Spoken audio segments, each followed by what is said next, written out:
Welcome to our channel law कक्षा student. आज की वीडियो में हम डिस्कस करेंगे एडमिनिस्ट्रेटिव लॉ। अब किसे हम कहते हैं, क्या होता है हमारा एडमिनिस्ट्रेटिव लॉ। स्टार्ट करते हैं मीनिंग से। Administrative law is the law that govern the administrative action. यानी कि एडमिनिस्ट्रेटिव लॉ एक लॉ है जो किस चीज को गवर्न करता है, हमारे एडमिनिस्ट्रेटिव एक्शंस को गवर्न करता है। यानी कि एडमिनिस्ट्रेटिव लॉ एक ऐसा लॉ है जो किस चीज को गवर्न कर रहा है, हमारे एडमिनिस्ट्रेटिव एक्शंस को गवर्न कर रहा है। एडमिनिस्ट्रेटिव अथॉरिटी की पावर्स को, फंक्शंस को, ड्यूटीज को कौन डिटरमाइन करता है, हमारा एडमिनिस्ट्रेटिव लॉ। जैसा हमने सेकंड पॉइंट में देखा, it determines the powers and the duties of the administrative authority. यानी कि एडमिनिस्ट्रेटिव अथॉरिटी की पावर्स को, ड्यूटीज को कौन सा लॉ डिटरमाइन करता है, एडमिनिस्ट्रेटिव लॉ। तो एडमिनिस्ट्रेटिव अथॉरिटी क्या होती है, देखते हैं एग्जांपल से।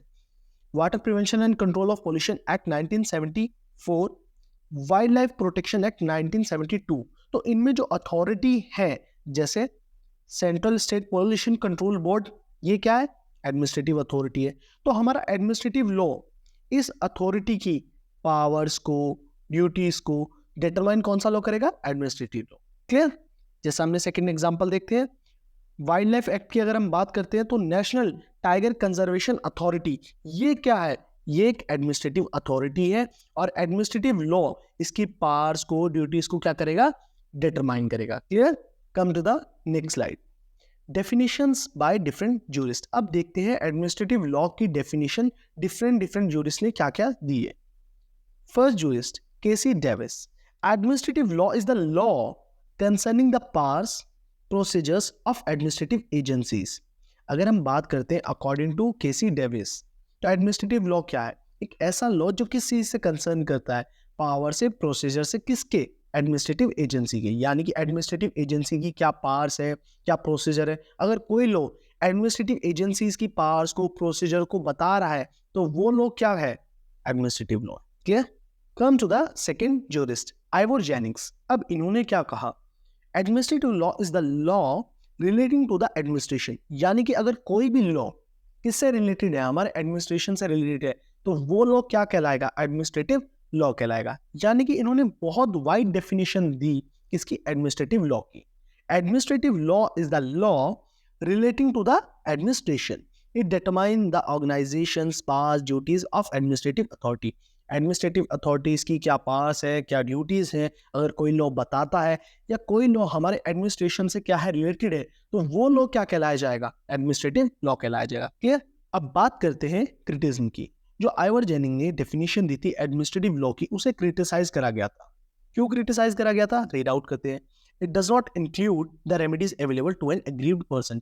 यानी कि एग्रीव्ड पर्सन के लिए जो भी रेमेडीज अवेलेबल होती है, उन्होंने अपनी डेफिनेशन में इस चीज को इंक्लूड नहीं करा था। Clear. When his rights are adversely affected by the administration. जब एक व्यक्ति के राइट्स अफेक्ट हो गए हैं, किसके द्वारा, एडमिनिस्ट्रेशन के द्वारा एडवर्सली अफेक्ट करे गए हैं, तो उस एग्रीव्ड पर्सन के लिए कोई भी रेमेडी के बारे में जिक्र नहीं करा था अपनी डेफिनेशन में। क्लियर। कि उस एग्रीव्ड पर्सन के पास कोई रेमेडी है, तो उस रेमेडीज के बारे में अपनी डेफिनेशन में एडमिनिस्ट्रेटिव लॉ की जिक्र नहीं करा। Clear. Come to the next.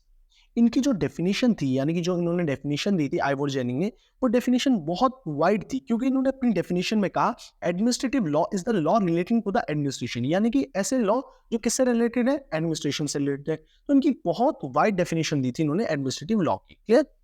It ignore the distinction between the constitution law and administrative law. यानी कि इन्होंने एक कॉन्स्टिट्यूशन लॉ और एडमिनिस्ट्रेटिव लॉ को डिफरेंशिएट नहीं करा था। क्लियर। इन्होंने इग्नोर कर दिया था। यानी कि इन्होंने कोई भी एक पर्टिकुलर पॉइंट पे ये नहीं बताया कि जो हमारा एडमिनिस्ट्रेटिव लॉ है वो किस तरीके से अलग है हमारे कॉन्स्टिट्यूशन लॉ में, क्लियर, कॉन्स्टिट्यूशन लॉ से। Clear.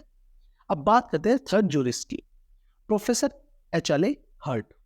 Law which is made by as well as the law that controls the administrative authority of the government। यानी कि ऐसे लॉ जो किस चीज को कंट्रोल कर रहे हैं, एडमिनिस्ट्रेटिव अथॉरिटी को कंट्रोल कर रहे हैं गवर्नमेंट की। क्लियर। इन्होंने क्या कहा था, इस तरीके से एडमिनिस्ट्रेटिव लॉ को एच.एल.ए. हर्ट ने डिफाइन करा था। वेड एंड फिलिप्स। ठीक है, जिस तरीके से मैं आपको समझा रहा हूँ उस तरीके से अपने आंसर को लिखना। अगर आता है कि आप डिफाइन करिए एडमिनिस्ट्रेटिव लॉ क्या होता है, तो आप पहले एडमिनिस्ट्रेटिव लॉ की डेफिनेशन बताएंगे इंट्रोडक्शन में, फिर उसे आप क्या करेंगे, एडमिनिस्ट्रेटिव अथॉरिटी क्या होती है, फिर डेफिनेशन बाय डिफरेंट जूरिस्ट, फिर हर जूरिस्ट का नाम लिख के उन्होंने किस तरीके से एक्सप्लेन करा एडमिनिस्ट्रेटिव लॉ को, उसे लिखिए। क्योंकि देखिए ऐसे ही आपको अच्छे मार्क्स मिल पाएंगे आपके एग्जाम में। Clear? Come to the topic. Administrative law is a branch of public law. Wade and Phillips ने ही कहा था कि जो एडमिनिस्ट्रेटिव लॉ है वो किसका ब्रांच है? पब्लिक लॉ का ब्रांच है, which is concerned with the composition, powers, duties, rights and liabilities of the various organs of the government which are engaged in administration। अब देखिए वेड एंड फिलिप्स ने क्या कहा, जो एडमिनिस्ट्रेटिव लॉ है वो किसका ब्रांच है? पब्लिक लॉ का ब्रांच है, जो किससे कंसर्न करता है? Rights, duties, liability, composition, powers of the various organ, यानी कि जो हमारे वेरियस ऑर्गन्स हैं, हमारी गवर्नमेंट के जो वेरियस ऑर्गन्स हैं उनके राइट्स के बारे में, लाइबिलिटी के बारे में, ड्यूटीज के बारे में, पावर्स के बारे में डिटरमाइन करता है एडमिनिस्ट्रेटिव लॉ। कौन से various of the organ of the government? यानी कि वो ऑर्गन्स हमारे गवर्नमेंट के जो एंगेज है किसमें? एडमिनिस्ट्रेशन में। Clear? Come to the next slide. अब बात करते हैं नेचर एंड स्कोप के बारे में। किसकी? एडमिनिस्ट्रेटिव लॉ का क्या नेचर है, क्या उसका स्कोप है। अगर हम बात करते हैं नेचर की, तो administrative law is a branch of public law. ये किसने कहा था? वेड एंड फिलिप्स ने कहा था। It is not a codified law. जो हमारा एडमिनिस्ट्रेटिव लॉ है वो एक कोडिफाइड लॉ नहीं है। It is a law relating to the administration and it deals with public authorities. जो हमारा एडमिनिस्ट्रेटिव लॉ है कौन सा लॉ है? जो हमारा रिलेटेड है किससे? एडमिनिस्ट्रेशन से, और जो किससे डील्स करता है? पब्लिक अथॉरिटीज के साथ डील करता है। अगर हम बात करते हैं, हमने देखा अभी ऊपर administrative law is a branch of public law. तो पब्लिक लॉ का मतलब क्या होता है? अगर हम देखते हैं लॉ, तो लॉ दो तरीके से हो सकता है, पब्लिक लॉ और प्राइवेट लॉ। और हमारा एडमिनिस्ट्रेटिव लॉ क्या है? Branch of public law. तो इसके लिए हम क्या समझेंगे? प्राइवेट लॉ क्या होता है, पब्लिक लॉ क्या होता है, वन बाय वन समझते हैं। क्लियर? स्टार्ट करते हैं प्राइवेट लॉ से। Those laws which regulates the relation between the individuals, यानी कि ऐसे लॉज, प्राइवेट लॉज होते हैं जो रेगुलेट करते हैं रिलेशंस को, किसके? इंडिविजुअल्स के बीच के रिलेशन को। जैसे लेट्स सपोज एक पर्सन है बी, अब इन दोनों के बीच में कॉन्ट्रैक्ट हुआ है। क्लियर? अब इस कॉन्ट्रैक्ट को ब्रीच कर दिया गया या ए से रिवोक कर दिया, तो ऐसे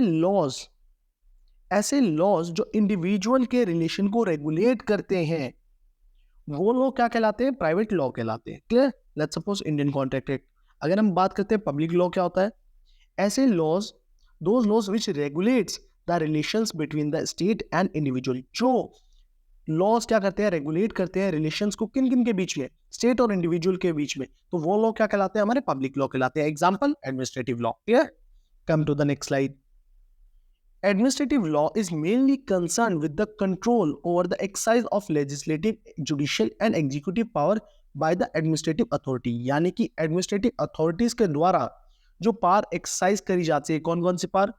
legislative power, judicial power, executive power, उन्हें एक्सरसाइज करा जाता है। एडमिनिस्ट्रेटिव लॉ उन पे क्या करता है? कंट्रोल करता है। Clear? In other words, administrative law is the study of multifarious powers of the administrative authorities. यानी कि एडमिनिस्ट्रेटिव अथॉरिटीज के पास जो पावर्स होती हैं उसकी स्टडी को करना क्या कहलाता है? एडमिनिस्ट्रेटिव लॉ कहलाता है। And the nature of their power can be studied under the following three heads. अगर हम बात करते हैं जो एडमिनिस्ट्रेटिव अथॉरिटीज की पावर्स होती है उनके नेचर की स्टडी तीन हेड में करी जाती है, जैसे लेजिस्लेटिव और rule making, judicial, executive. Clear? Come to the next slide. अगर हम बात करते हैं स्कोप की, यानी कि एडमिनिस्ट्रेटिव लॉ का क्या स्कोप है, तो देखते हैं वन बाय वन पॉइंट्स को। It defines and limit the power and the functions of the administrative authority. यानी कि एडमिनिस्ट्रेटिव अथॉरिटी की क्या पावर्स है, क्या फंक्शंस है, उन्हें डिफाइन करता है, उन्हें लिमिट करता है, यानी कि रिस्ट्रिक्शन इम्पोज करता है पावर्स पे, फंक्शन पे, किसके? एडमिनिस्ट्रेटिव अथॉरिटी के। Clear? Incorporates new rules and regulation as per the requirement of the time. Administrative law क्या करता है? न्यू रूल्स को, रेगुलेशंस को क्या करता है? As per the requirement of time क्या करता है? इनकॉर्पोरेट करता है। क्लियर? जैसे टाइम के अनुसार जो भी हमारे न्यू रूल्स और रेगुलेशन की रिक्वायरमेंट है उन लॉज को क्या करेगा? उन रेगुलेशंस को क्या करेगा? इनकॉर्पोरेट करेगा हमारा administrative law. Clear? Come to the third point. There should be a reasonable restriction on regulation of such powers. जो भी हमारी एडमिनिस्ट्रेटिव अथॉरिटीज की पावर्स है उन पे क्या लगाता है? रीजनेबल रिस्ट्रिक्शन इंपोज करता है। कौन? Administrative law. Clear? To provide effective remedies who are adversely affected by administrative process. अगर कोई व्यक्ति एडमिनिस्ट्रेटिव प्रोसेस से क्या हुआ है? एडवर्सली अफेक्ट हुआ है, तो उस व्यक्ति को क्या करता है? रेमेडी प्रोवाइड करवाता है, इफेक्टिव रेमेडी। कौन सा law? Administrative law. Clear? Come to the next point, the scope of administrative law is wide. अगर हम बात करते हैं जो हमारा एडमिनिस्ट्रेटिव लॉ है वो बहुत ज्यादा वाइड है उसका scope. Enough because with the requirement of the time it also ensure that the individual liberty is preserved। अगर हम बात करते हैं एडमिनिस्ट्रेटिव लॉ किस चीज़ को इंश्योर करता है? इंडिविजुअल की लिबर्टी को भी इंश्योर करता है। अगर देखा जाए जैसे जैसे सोसाइटी को रिक्वायरमेंट होती है टाइम के अकॉर्डिंग कि हमें न्यू रूल्स की रेगुलेशंस की रिक्वायरमेंट है, तो एडमिनिस्ट्रेटिव लॉ उन रूल्स को क्या करता है? इनकॉर्पोरेट करता है। होपफुली आप सभी को introduction, nature and scope of administrative law topic clear हुआ हो। अगर अब भी कोई डाउट है इस टॉपिक में, इस वीडियो में, किसी भी जगह, तो विदाउट हेजिटेट आप मुझे मेरे इंस्टाग्राम अकाउंट shubhamdobal.22 में डीएम कर सकते हैं। मैं जल्द से जल्द आपके मैसेज का रिप्लाई करने की कोशिश करूंगा। अगर वीडियो अच्छी लगती है तो प्लीज प्लीज इस चैनल को सपोर्ट करिए। Thank you so much for your love, for your support. Have a nice day.